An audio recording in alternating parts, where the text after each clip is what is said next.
In this lesson, we're going to talk a little bit about the timeline, which is mostly where you're going to set up how your video is going to look like. The timeline is where you're going to place all of your media, meaning videos, audio, effects, text, everything. And it works the same way as it would if you're placing all of these in the physical world properly on a table. So if you place a photo on the table, but you place another one on top, you're only going to be able to see the one that is on top because it's covering the one that is below. And it works the same way here. Let me show you. I'm going to do the same that I did before, just dragging and dropping a new file over here. And now we have this other drawn clip. Okay, so let's throw this video here on the timeline and you're going to be able to see that we have this white cursor, which indicates where in time we are. Here we have the numbers from 0 and forward, meaning the time on this timeline. So if we just press play, we bring it here and we press spacebar to play, you're going to be able to see that it's going forward because it's playing the video. When I zoom out, you're going to be able to see here in the preview panel what's going on. And you can see that there's only this video over here. The other one begins right at this mark. So if we just play from here, you're going to be able to see that it's playing the video below and suddenly it gets covered by the one that is above. And that's exactly how it's going to work. Whenever you stack stuff on top of each other, you're going to be able to see what's on top. Okay, so I showed you how to drag and drop these videos onto the timeline, but what if you don't want the whole video to be in there? Now there are two different options. The first one is that you can cut it before importing or after importing. After importing means that you have the whole video over here, and when you go with the mouse closer by, you're going to be able to see that it changes. The cursor just changes to this double-sided arrow, and you can drag and drop it to the left or to the right, meaning you're going to be able to expand or make it smaller. So let's say I wanted it to start about here, after that shadow on the lower part. Okay, so we can just do that. And now it goes back to showing me the timeline itself. So this part is not being covered anymore by that video. But I can still drag it and drop it to whatever place I want around here. So one other way of doing it is clicking up here in the media panel in the video that you want to insert and getting these handles here, exactly the way that you did on the timeline itself, and throwing it to the right or to the left to find the in point and the out point, where you want it to end. So let's say you just wanted this small piece that now is surrounded by this blue box. You can now drag and drop it on the timeline, and you're going to be able to see that it's much smaller than the original one, meaning that it only took that small piece. Or you can just click this plus button and it's going to add to track at the beginning. And then you can put it wherever you want it. And now one cool thing is that you can actually see up here which of these clips have you already added to the timeline so that you don't use it again by mistake, and which ones you've used it but using a cropped version, a cut version. So if this, you can be aware if you're using a clip for a second time, or if there's maybe a part of a clip that you haven't used yet, so you can still check for another piece and use it in other part of the video.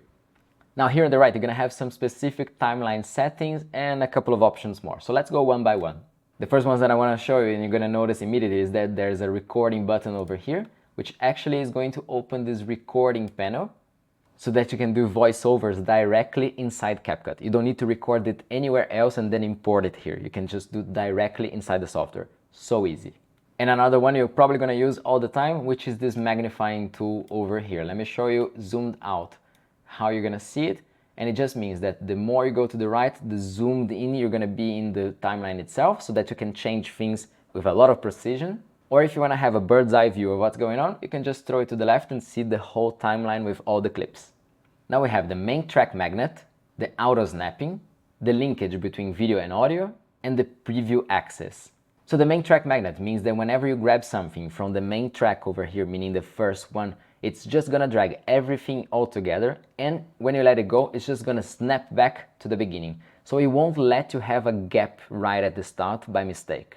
That can be very useful, but if you wanna have a little bit more control, you can turn it off, and now you're gonna be able to drag everything and just place it wherever you want, and then you can just insert whatever you prefer in the beginning.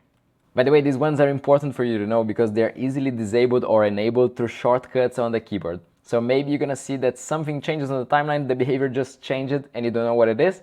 You can check because it's probably gonna be one of these. And the preview access is the one that enables you to just scroll the mouse over the timeline and immediately see on the preview panel what's going on. If your computer can handle it, it can be very practical because you immediately see where you're at in the video. But if you don't like it or it's just slowing you down, you can disable it and now when you go with the mouse over the timeline, you won't see anything. You're gonna have to drag the playhead alongside with the cursor, click and drag to be able to see on the preview panel where you are on the timeline and what you can see at that point. And clicking one of the clips here on the timeline, you see that also there are some options now here on the left. And these are things that mostly you can do also on the upper right panel, but you can have them here more accessible also through shortcuts. So you can see there we have all these select, split, and select leftwards and rightwards. So you can just grab one of these, like for example the split, and just cut a video in two, then go back to select, and now you see that we have two different videos separated that we can just drag and drop separately. Or you can use the shortcut that we just saw there, B, so that it changes the cursor, and now you can cut the video as much as you want, and A to come back to the original one, and now you can just select them, drop them, and do whatever you want. If you use select leftward, you're going to be able to select everything that is to the left of where you click on the timeline. In this case here, everything that is in this direction. And if you select everything rightward, you're going to be able to select everything that is to the right of that one, including all these layers here.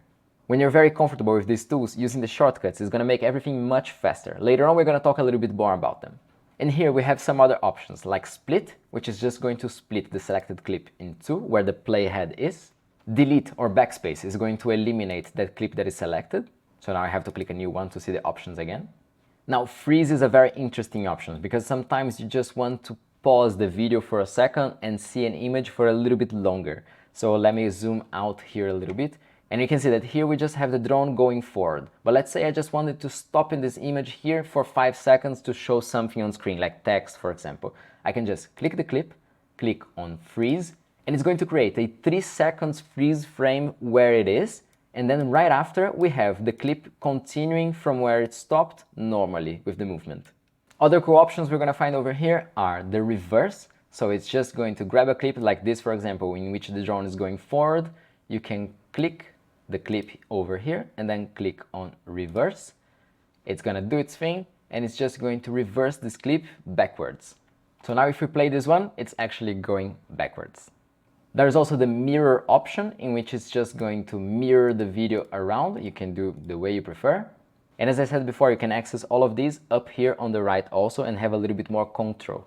And the last option we got over here is the cropping. So you can just click crop, it's going to open this new window, and now you can just select how much of this video you actually want to show on screen. So let's say you just wanted this portion over here of the video, you can just click confirm, and now you see that you can just see that part that you cropped before. And last but not least, let me just show you something that is very cool about the timeline in CapCut by adding some other items here like stickers, text, effects, or maybe a filter. Let me zoom here on the left of the timeline for you to be able to see very clearly what's going on. So CapCut organizes everything automatically for you. So you have all the layers, and it doesn't allow you for you to have video and other effects, text, or things in the same line. So all of these are going to be videos. This is a layer just for text. This one is a layer just for stickers, and this one for filters. And you can also lock them, meaning that you cannot move these around anymore, so that's going to be in place. And you can also hide them by clicking this eye icon over here. And in the ones that have audio, you can also mute it by clicking this icon over here. Differently from other editors, CapCut tries to keep video and audio together.